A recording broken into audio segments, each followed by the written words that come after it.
ఈరోజు మనం ఏమైతే అడగాలనుకుంటున్నామో ఈ నవనాగరికతలో టీవీ 9లో కానీ ఎన్టీవీలో కానీ ఈ న్యూస్ మీడియాలో లేదా నేషనల్ ఛానల్స్లో కానీ ఇంటర్నేషనల్ ఛానల్స్లో కానీ డిస్కషన్ పెట్టుకునే వాళ్ళు ఇచ్చే డైరెక్ట్ ఆన్సర్ ఏంటంటే దేవుడు ఉంటే ఇన్ని ఘోరాలు ఎందుకు జరుగుతాయండి. దేవుడు దేవుడు అన్నది పెద్ద వ్యాపారం, దేవుడు అన్నది పెద్ద బూటకం, దేవుడు అన్నది పెద్ద నాటకం, దేవుడు అనేది అది ఒక పెద్ద మాఫియా అట్లా.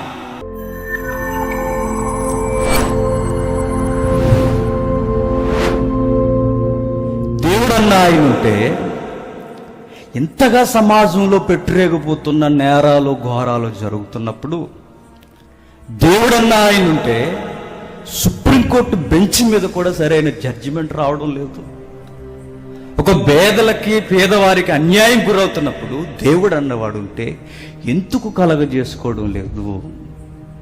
ఒక బైబిల్ ఎరుగని ఒక యంగ్స్టర్ అడిగే క్వశ్చన్. ఇక బైబిల్ ఎరిగిన వారు ఏమని అడుగుతారంటే దేవుడు అన్నవాడు ఉంటే చర్చిలు తగలబెడుతున్నారు. దేవుడు అన్న ఆయన ఉంటే మన క్రిస్టియన్ దేవుడు లేదా మన క్రైస్తవ దేవుడు ఎవరైతే ఉన్నారో ఆయన ఉంటే బైబిల్ తగలబడుతున్నప్పుడు ఒక సూపర్ మ్యాన్లా స్పైడర్ మ్యాన్లా సడన్గా సీన్లోకి వచ్చి రేయ్ అనేసరికి అవురా అని ఒక పెద్ద ఇమేజ్ గీసుకుని ఉన్నావా అని దండం పెడితే ఎంత బాగుంటుంది. ఎందుకు దేవుడు సైలెంట్ కొట్టినాడు? ఆ సైలెంట్ మధ్య మనకు వచ్చే హృదయం వచ్చే ఒక క్వశ్చన్ ఏంటంటే అసలు దేవుడు ఉన్నాడా? నాకు మొండి ప్రశ్నలు ఇలాంటివన్నీ. ఇంత నిష్ఠగా ఈ యవన జీవితం అన్నీ మానుకొని మనం బతుకుతున్నప్పుడు ఈ బైబిల్ ఈరోజు ఈ ట్రెండ్కి సెట్ అవ్వకపోతే, ఈ బైబిల్ దేవుడు నిజం కాకపోతే నా పరుగంతా వ్యర్థమే కదా, అన్యాయం కదా. అన్యాయానికి గురవుతున్నప్పుడు దేవుడు కలగ చేసుకున్నాడు షడ్రక్ మెషక్ అబేద్నెగో యుద్ధంలో. మరి పీటర్ చనిపోతున్నప్పుడు ఎందుకు దేవుడు కలగ చేసుకోలేదు? నువ్వు ఆన్సర్. పౌలు తల నరికేస్తున్నప్పుడు దేవుడు ఎందుకు కలగ చేసుకోలేదు? నీరో చక్రవర్తి. నువ్వు ఆన్సర్. గ్రహం స్టీన్ దారుణంగా చంపేస్తున్నప్పుడు దేవుడు ఎందుకు కలగ చేసుకోలేదు? మన దగ్గర నువ్వు ఆన్సర్. ఆ రోజు నుంచి ఈ రోజు వరకు క్రైస్తవం మీద వెచ్చలవిధిగా దాడులు జరిగిపోతున్నప్పుడు దేవుడు ఎందుకు ఆన్సర్ ఇవ్వట్లేదు? ఒకవేళ దేవుడే ఉంటే శ్రీలంకలో ఆ చర్చిలో ఆ బాంబు ఒత్తిడి జరగకుండా ఆపుండాలి కదా. సంఘం ఎన్నాళ్ళ నుండి దేశం కొరకు ప్రార్థన చేస్తుంది. మా దేశం మారాలి, మా దేశం మారాలి, మా దేశంలో అత్యాచారాలు పోవాలి, మా దేశంలో స్వతంత్ర భావజాలంలో సహోదర ప్రేమ రావాలి అని సంఘాలు, స్థానిక సంఘాలు, అంతర్జాతీయ సంఘాలు ఎన్ని ప్రేయర్ చేయట్లేదు ఇండియా కొరకు? ఎన్నాళ్ళు మేము ప్రార్థన చేయాలి? ఎన్నాళ్ళ ప్రభువా? కానీ నువ్వు నాకు ఆన్సర్ చేయట్లేదు. విశ్వాసిగా తన హృదయంలోంచి వస్తున్న ప్రశ్నలు చూడు. I'm not answering my prayer my lord. నా ప్రార్థనలకు జవాబు దొరకట్లేదు నీ దగ్గర. ఎంతకాలం అడుగుతున్నాను. అన్యాయం జరుగుతుంది నా స్వదేశంలో, బలాత్కారం జరుగుతుంది ఆడకూతుర్ల మీద, వ్యాపారాల మీద నా స్వదేశంలో. ఇన్ని మాసిపోవాలని, ఇవన్నీ కనబడకూడదని కన్నీటి ప్రార్థనలు ఎంతకాలం చేశానయ్యా నీ ముంగిట. కానీ నువ్వు నాకు ఇచ్చే ఆన్సర్ ఏంటో చెప్పనా? మౌనంగా ఉంటున్నావు. వై గాడ్, ఎందుకు నువ్వు సైలెంట్ కొట్టున్నావు? నాకు అర్థం కావట్లా. నాకు పిచ్చెక్కుతుంది. నీ ధర్మశాస్త్రాన్ని ముంగిటి పెట్టుకుని అన్యాయం జరిగిన దగ్గర నువ్వు కలగ చేసుకుంటాను అంటున్నావు. ఎక్కడ కలగ చేసుకుంటున్నావు? పేదలకి, పేదవారికి నేను సహాయకుండా అన్నావు. ఆశీర్వదింపబడిన జనాంగానికి అనగా నీ సంఘానికి, ఇశ్రాయేలుకి లేదా క్రైస్తవులకి, మాకు మిమ్మల్ని తాకిన వాడు నా కనుగుడ్డిని తాకనన్నావు. నీ మీదకి వస్తే నా మీదకి వచ్చినట్టే అన్నావు. నన్ను ఎత్తుకుంటానన్నావు, నన్ను పట్టుకుంటానన్నావు, మృదు వచ్చే వరకు కాపాడుతానన్నావు. ఎంత శ్రమ జరుగుతున్నప్పుడు, ఎంత అన్యాయం జరుగుతున్నప్పుడు, సంఘం కూడా చిత్రవద గురైపోయి రక్తమై పారుతున్నప్పుడు ఎందుకు నిశ్శబ్దంగా ఉన్నావు? ఈరోజు మనం ఏమైతే అడగాలనుకుంటున్నామో ఈ నవనాగరికతలో టీవీ 9లో కానీ ఎన్టీవీలో కానీ ఈ న్యూస్ మీడియాలో లేదా నేషనల్ ఛానల్స్లో కానీ ఇంటర్నేషనల్ ఛానల్స్లో కానీ డిస్కషన్ పెట్టుకునే వాళ్ళు ఇచ్చే డైరెక్ట్ ఆన్సర్ ఏంటంటే దేవుడు ఉంటే ఇన్ని ఘోరాలు ఎందుకు జరుగుతాయండి. దేవుడు దేవుడు అన్నది పెద్ద వ్యాపారం, దేవుడు అన్నది పెద్ద బూటకం, దేవుడు అన్నది పెద్ద నాటకం, దేవుడు అనేది అది ఒక పెద్ద మాఫియా అట్లా. వాళ్ళ అన్నదానిలో వాళ్ళ హృదయంలో ఒక ఆన్సర్ ఉండొచ్చు, కానీ విశ్వాసిగా నా దగ్గర ఆన్సర్ ఉంటుంది. వాళ్ళకి ఏదో ఆన్సర్ చేయడానికి, మిమ్మల్ని ఏదో రేపడానికి నేను చెప్పట్లా. నా హృదయంలో ఉన్న ఒకనాటి ప్రశ్నలు, నా హృదయంలో ఒక రోజు నాకు అందని ప్రశ్నలు, ఈరోజు ప్రతి ఒక్కరికి ఎన్నో మనసులో బైబిల్ బట్టి తిరుగుతున్నా మన మధ్యలో మనలో దోబూచులాడుతున్న ప్రశ్నలు, అవన్నీ మనం తెలుసుకోవాలి. ఏవా చూస్తున్నావా? ఆడపిల్లలను పాడు చేస్తుంటే చూస్తున్నావా దేవుడా? బలాత్కారం జరుగుతుంటే చూస్తున్నావా దేవుడా? ఉన్నావయ్యా అసలు నువ్వు? నేను నమ్ముకున్నావయ్యా. నేనేం చెప్పుకుంటున్నాను తెలుసు ఇరుగు పొరుగు దేశాల వారికి? నేనేమని మాట్లాడుకుంటున్నాను తెలుసా? ఇరుగు పొరుగు దేశాల వారికి మేమేం చెప్పుకుంటున్నాం తెలుసా? My lot, I'm appointing peoples. Advertisement అది. మేము దీవింపబడిన వారు, మేము ప్రతిష్ఠింపబడిన వారు, మేము ఏర్పాటు చేయబడిన వారు, మా దేవుడు యెహోవా అని చెప్పుకుంటున్నాం. కానీ నువ్వు మాకు ఆన్సర్ ఇవ్వట్లా. మమ్మల్ని పట్టించుకోవడం మానేసావు కదూ. ఆ రోజు ఇశ్రాయేలీలు, ఈరోజు క్రైస్తవు.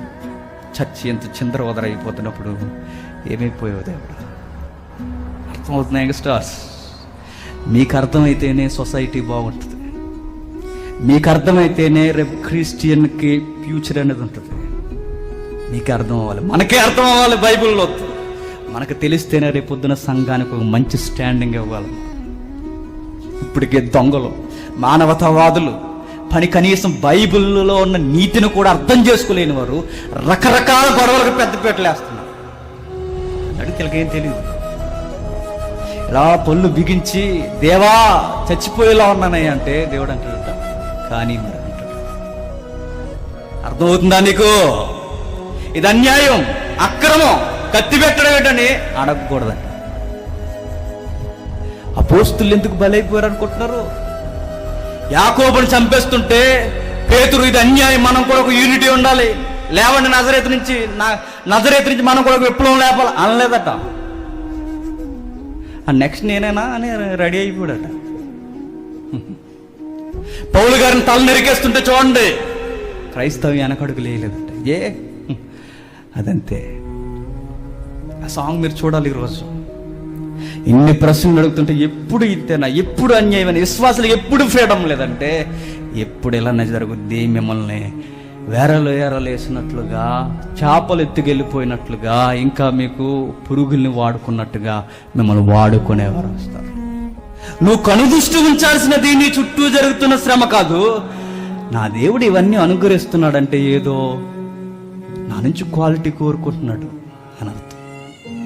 నాకు శ్రమ రావట్లేదంటే గుర్తుపెట్టుకోండి, నాకు ఇంకా స్టాండింగ్ రాలేదని అర్థం. నీ చుట్టూ ఇన్ని పరిస్థితులు జరిగిపోతున్నప్పుడు, ఇంతగా పెట్టలేకపోతున్నప్పుడు విశ్వాసకి అర్థం కావాలంట. నేను ఎన్ని రోజులు ప్రార్థన చేసినా నాకు జవాబు ఇవ్వట్లేదంటే దేవుడు నన్ను ఇంకా కనిపెట్టమని కోరుతున్నాడని అర్థం. ఇంత అన్యాయం జరుగుతున్నా దేవుడు పట్టించుకోవట్లేదంటే దేవుడు ఏదో పెద్ద ప్రాజెక్ట్లో ఉన్నాడని అర్థం. నీకు అర్థమవుతుందా? నేను చాలా చిన్న నేరో క్వశ్చన్స్ రేట్ చేసుకుంటాను. నేను ఏమనుకుంటా అంటే, నాకు శ్రమ వచ్చినప్పుడు నా చుట్టే చూసుకుంటాను, నాకే జరిగిపోవాలి. నీకు జరగాలి అంటే సొసైటీలో చాలా ఆన్సర్స్ దేవుడు డీల్ చేయాలి. దేవుడు నీకొక్కడికే దేవుడు కాదు, 750 కోట్ల మందికి దేవుడు. నీకొక్కడికి ఆన్సర్ చేయాలంటే 750 కోట్ల మందితో నీ జీవితం ముడిపడి ఉందన్న సంగతి నీకు తెలుసా? ఒకటి ప్రార్థన చేస్తాడంట, దేవా కరువుతో చచ్చిపోతున్నాను ప్రభా, మా పొలంలో వర్షం కురిపించు అన్నాడు. వర్షం పడట్లా. దేవుడు ఎంతో ప్రార్థన చేస్తున్నాడు, కురిపించవయ్యా. ఇప్పుడు మెతుకులు అడుగుతున్నావు, నీటిగానే కదా జీవిస్తున్నావు అని ఇక్కడి నుండి నేను ప్రార్థన చేస్తున్నాను. జేమ్స్గా అవతల ఊరు నుంచి మరొక ఆయన ప్రార్థన చేస్తున్నారు, బ్రదర్ రాజశేఖర్ గారు. ప్రభువా కోత కోసం పనుల మీద ఉంది ప్రభువా, వర్షం కొరకుండా చూడు ప్రభువా. ఎవరికి ఆన్సర్ ఇవ్వాలి? దేవుడు ఇద్దరికి ఆన్సర్ ఇస్తాడు. టైం వచ్చేంత వరకు వెయిట్ చేయి. అతనికి వర్షం పడాలి, నీ పంట కోటల్లోనికి వెళ్ళాలి. ఈడు పంట సర్దేంత వరకు నాకు వర్షం పడదు. దీని మధ్య టైం ఉంది. ఈ టైమేనా యాబక్కు కనిపెట్టు అన్నాడు. వస్తానన్నవాడు పక్కా వస్తాడు, జరిగేది ఖచ్చితంగా జరిగిస్తాను. ఈ మధ్యలో టైం ఉంది, వెయిట్ చేయి. వడ్డీకి ఇచ్చేవాడిని, ఇంకా అన్యాయపు సిరిని సంపాదించేవాడిని, ఇంకా అన్యాయపు వ్యాపారం చేసేవాడిని, దోపిడీ సొమ్ము, ఇంకా బలత్కారం, నరహత్య. ఇలాంటి యాటిట్యూడ్ ఏ జనాంగానికైతే ఉందో వాళ్ళందరి సంగతి నేను చూస్తా. ఒక కల్దీల కొరకు కంప్లైంట్ చేస్తున్నావు, బిగ్ ఇమేజ్లో చూడు, హబక్కూకు పెద్ద దృశ్యంలో చూడు. నువ్వు కల్దీల్ని గురి పెడుతున్నా, నేను ప్రపంచ దేశాలను గురి పెడుతున్నా. ఇలాంటి పనులు చేసేవాడిని ఎవరిని నేను వదలను. బెస్ట్ క్లాసిక్ ఎగ్జాంపుల్ ఏంటో చెప్పనా? హిట్లర్ అందరినీ జయించాను అనుకున్నాడు. ఏం జయించాడు? ఆత్మహత్య చేసుకుని చచ్చిపోయాడు. టైం ఉంటుంది ప్రతి దానికి. మరి యూదులు, విశ్వాసులు చచ్చిపోయారు కదా. అంటే నీతిమంతులు చావు కూడా భయపడరు. నాకు అర్థమైంది ఏంటంటే, నీకు కృతజ్ఞతాస్తుతులు చెల్లిస్తాను, నువ్వు చేసే టైంలో చేస్తావు అన్నాడు. మీకు గుర్తుందో లేదో, ఒకరు యేసుక్రీస్తు వారిని ఇదే క్వశ్చన్ అడిగారు. ఏమని? ఎవరో శిష్యులు, ప్రభువా ఈ కాలంలో కూడా ఇశ్రాయేలుకి రాజ్యం అనుగ్రహిస్తావంటే యేసుక్రీస్తు ఏమన్నాడు? కాలములు, సమయములు తండ్రి స్వాధీనంలో ఉన్నాయి, అది తెలుసుకోవటం మీ పని కాదు. మీ పని ఏంటో తెలుసా? సువార్త ప్రకటన. వాళ్ళు కూడా జనరల్ క్వశ్చన్ రేట్ చేస్తారు, ఇంత శ్రమ జరుగుతుంది కదా ప్రభువా, నువ్వు మరలా ఇస్తావా అంటే ఆయన ఏమన్నాడు తెలుసా? అది మీ పని కాదు. సొసైటీలో ఏమైపోతుంది అన్నది మీ పని కాదు. మీరు జీవించాల్సింది ఆయన కొరకు, మీరు ప్రకటించాల్సింది ఆయన కొరకు, మీరు బ్రతకాల్సింది ఆయన కొరకు, మీరు ఆనుకోవాల్సింది ఆయన మీద. అంత సీరియస్గా ఇటు గురించి ఆలోచించాల్సిన అవసరం లేదు అన్నాడు ప్రభు. సువార్త కొరకు సీరియస్గా ఆలోచించండి, విశ్వాసంలో జీవించండి అన్నాడు. అవి తెలుసుకోవడం మీ పని కదా. ఆ పని ఎవరిది? దేవునిది. ఏ కాలంలో ఏం జరగాలో దేవుడు చూసుకుంటాడు, అది మీ పని కాదు. అందుకే రోమా ప్రభుత్వం ఎంత ఒత్తిడి చేస్తున్నా, 3 శతాబ్దాల కాలం క్రైస్తవ్యాన్ని తొక్కేస్తున్నా, క్రైస్తవ్యం పెరిగిందే తప్ప తరిగిపోయింది, ఒరిగిపోయింది ఏమీ లేదు. పార్లమెంట్లో ఏదో కొత్త జీవో చేస్తారని మన బిడ్డలందరూ కంగారు అయిపోతున్నారు. మనందరూ యూనిటీగా ఉండాలండి, మనంతా ఐక్యంగా ఉండాలండి, ఇలా లేకపోతే మన దేశం నుంచి వెళ్ళేసేస్తారండి. ఈ మాటలట వాక్యానుసారం కాదట. ఎందుకంటే నీతిమంతుడు విశ్వాసం వలన జీవిస్తాడు తప్ప ఆర్టికల్స్ వలన జీవించడట.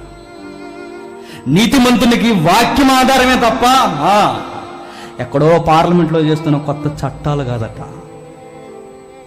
నాకు ఎప్పటి వరకు చెప్పినా చట్టం అంటే గౌరవం, బైబుల్కి వ్యతిరేకం కానంత వరకు చట్టం నాకు గౌరవం.